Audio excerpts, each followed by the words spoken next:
L'invité régional, Michel Picard. Chaque année, au début du mois de décembre, l'association Les Amis de VO décerne le prix des racines et des mots, prix de la littérature de l'exil. Monjuji, bonjour. Bonjour. Merci d'être dans ce studio. Le 10e prix sera remis ce samedi. C'est vous qui l'avez fondé à l'époque où vous dirigez la librairie internationale VO à Lille. Si je ne me trompe pas, vous me corrigerez. Non, c'est bien cela. Quelle était l'ambition à l'origine de ce prix ? C'est compliqué à dire parce que en fait c'est une idée qui est arrivée comme ça sans vraiment être réfléchie, comme d'ailleurs beaucoup d'idées, c'est a posteriori que l'on réfléchit. Maintenant j'aurais peut-être une réponse, mais au départ c'était l'envie de faire quelque chose qui puisse donner une visibilité aux personnes nées ailleurs. Quel est l'intérêt, quelle est l'importance de s'intéresser à ces personnes nées ailleurs, comme vous dites ? Eh bien parce que ce qu'on appelle l'exil est au cœur de la création littéraire, il l'a toujours été, et depuis peut-être pas la nuit des temps, mais presque, puisque on va dire de Homère, qui en a fait un mythe aux Russes, aux dissidents russes, qui l'ont rendu absolument merveilleux par ce côté nostalgique qui est propre à leur caractère. L'exil a donné des pages merveilleuses de la littérature. Donc en tant que libraire, je ne pouvais pas passer à côté de cela. Mais le rêve, le voyage, l'évasion, la découverte, sont-ils forcément liés à l'exil ? Non, mais ça peut l'être. Les 5 finalistes de ce prix sont l'auteur malien de 28 ans Diadé Dembélé, la romancière belge Karine Lambert, l'ancien journaliste de La Voix du Nord Abdelkrim Saifi, le réalisateur portugais Jorge Vieira et Victoria Yakubova, née en Ouzbékistan. Est-ce que vous savez comment sont sélectionnés les finalistes et ensuite comment ils sont récompensés ? Oui, bien sûr, je le sais. Alors en fait, donc notre association est composée de lecteurs qui ce sont des vrais lecteurs, c'est-à-dire que ce prix n'a pas de connotation n'est pas lié à des maisons d'édition. Donc dans cette association où nous sommes une centaine, il y a une trentaine de lecteurs réguliers. Tous les mois, ces lecteurs se réunissent, proposent des livres. Donc il y a une grosse sélection qui est faite par ces lecteurs dont je fais partie. Et ensuite, vers le mois de juin, on commence à faire la sélection de ce qu'on appelle la longue liste, la liste longue, donc des 10 livres qui feront partie des finalistes, et ensuite des 5 livres. Une fois que les 5 livres sont sélectionnés, nous avons un jury indépendant de 5 personnes. Alors, pas tout à fait indépendant, parce qu'il y a une personne des Amis de VO, mais il y a une présidente du jury qui est Françoise Objoie, la journaliste. Que l'on connaît bien sur le CF1. Que vous connaissez bien. Et ensuite, il y a des personnes qui sont, en général, on essaye de les prendre hors du monde universitaire ou des médias, mais c'est pas toujours facile. Ce sont... Alors, leur point commun, de très grands lecteurs, et ce sont eux qui déterminent le lauréat ou la lauréate. D'ailleurs, les amis de la librairie VO, on a oublié de préciser que VO, alors à l'oral, ça sonne comme ça, version originale. C'est un V avec un point et un O avec un point. Absolument. Donc, vous l'avez précisé, c'est un prix des lecteurs, donc qui s'adresse... Alors, il y a quand même aussi des critères pour l'écrivain. Il faut qu'il soit encore en vie, oui, qu'il ait publié en français ou traduit en français de manière récente, c'est ça ? C'est exact. Et quand intervient ou non le rapport à l'exil de l'écrivain ou de son ouvrage ? En fait, c'est le choix que l'on fait, c'est-à-dire que l'on fait une recherche très précise pour trouver le thème qui soit propre au livre. Donc c'est un gros travail de fond, un travail de fourmi, d'autant que les livres sont sélectionnés doivent avoir été édités dans l'année ou l'année précédant le prix. Donc nous sommes sur une période relativement courte et ce doit être un roman. Oui, voilà. Ça fait beaucoup d'éléments, beaucoup de critères. Oui, absolument.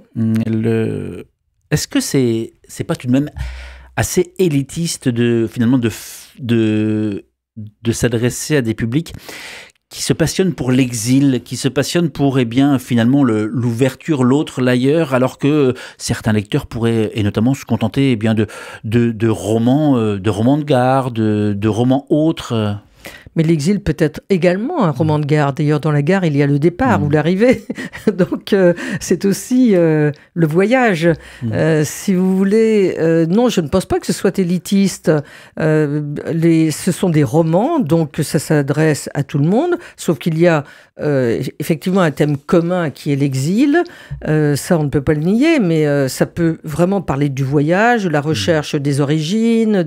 Et aujourd'hui, quand vous regardez de Homer à, je ne sais pas, Nelly Sachs ou James, tous ces gens étaient des exilés.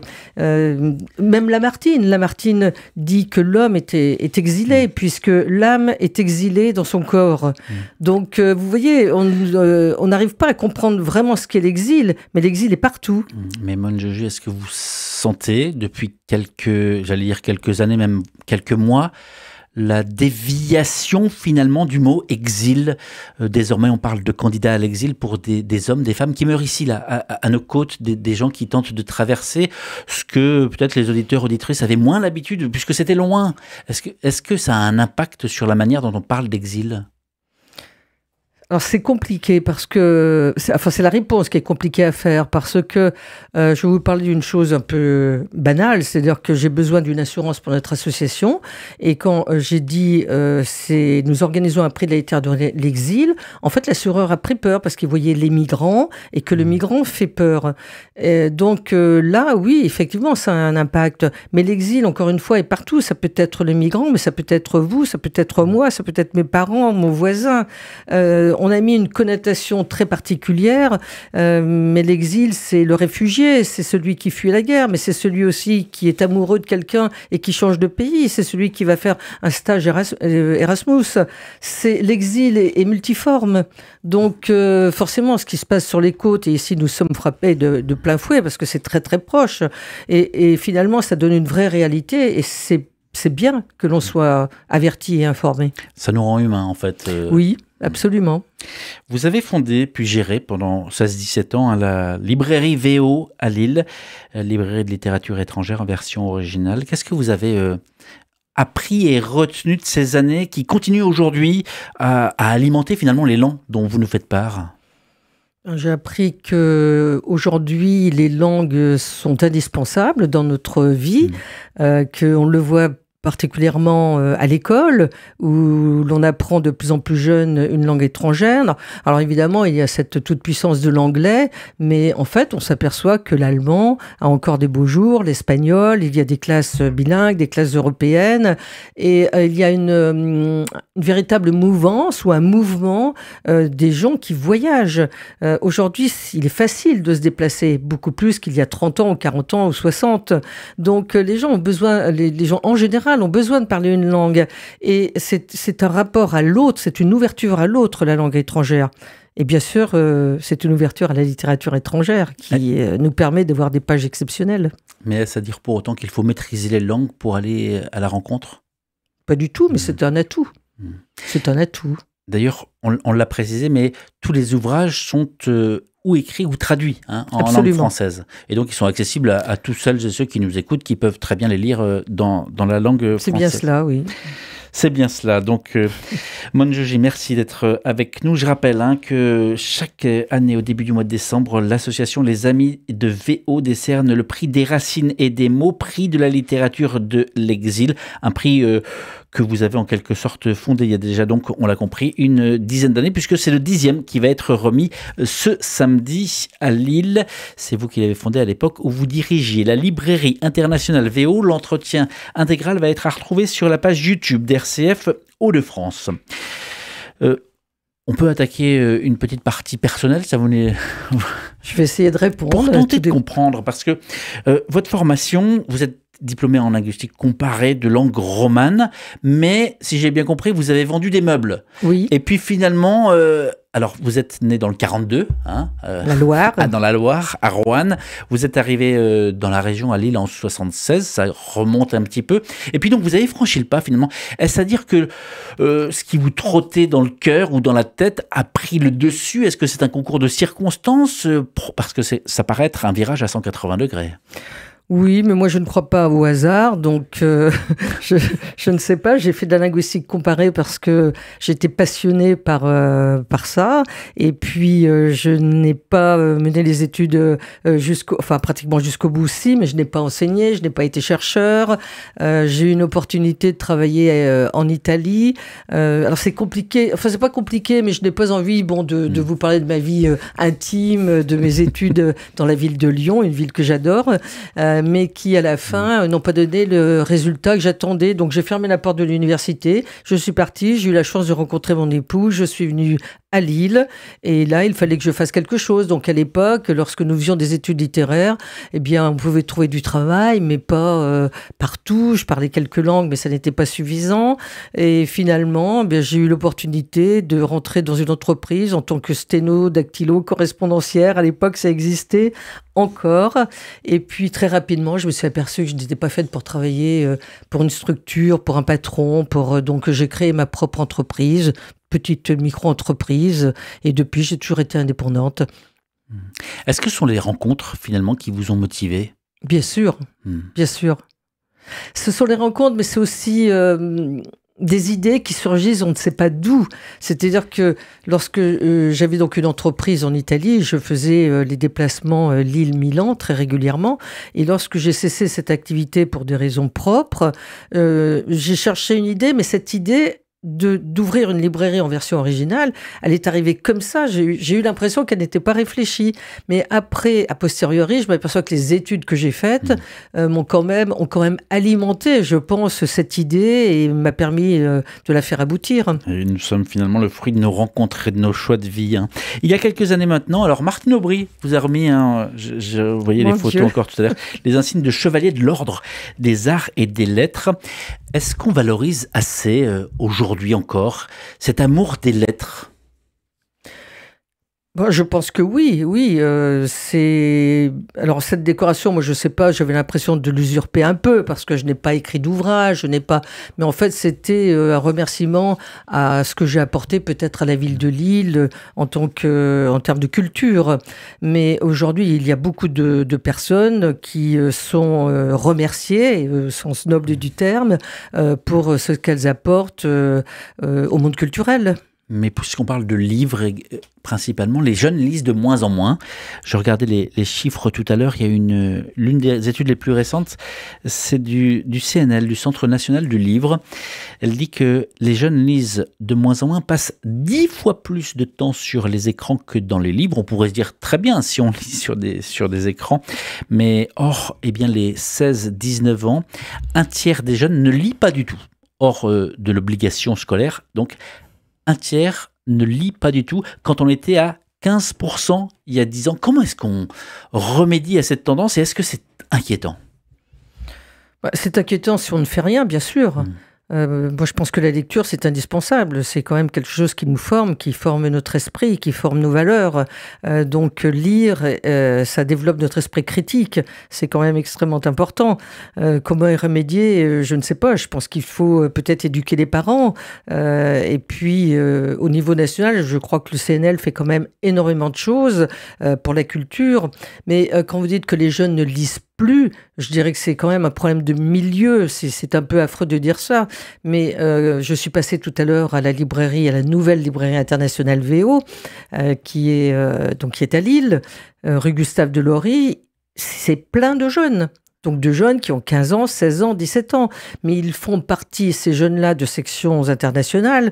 Donc ils ont 14 ans, mais ils lisent déjà en allemand, en italien, en anglais, en espagnol. Et ils lisent parce qu'ils ont une obligation de lecture.